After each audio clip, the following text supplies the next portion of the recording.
The Nigerian Air Force may have acquired the Chinese-made CH-4 Rainbow combat drone. The combat drones are part of the efforts to expand the drone fleet and combat the growing threats from militants, terror groups, and insurgents. Last month, the Chief of Air Staff, Sadiq Abubakar, disclosed that the Air Force was expecting 8 unmanned combat aerial vehicles from China.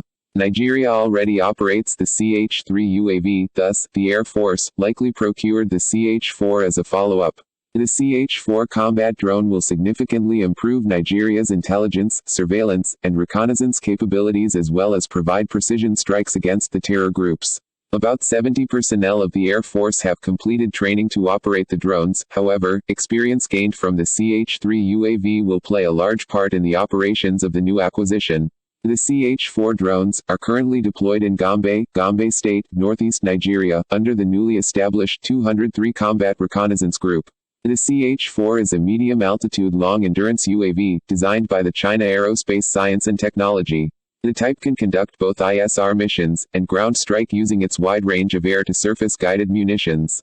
The CH-4 can be armed with up to 345 kilograms of weapons including the BA-7 air-to-ground missile, YZ-212 laser-guided bomb, YZ-102A anti-personnel bomb and 50 kilograms LS-6 guided bomb.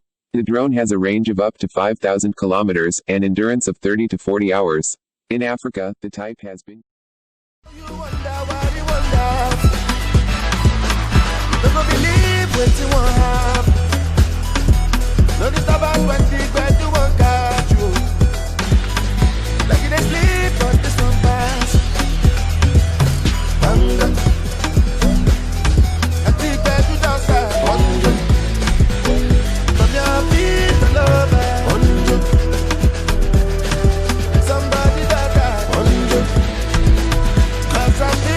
in my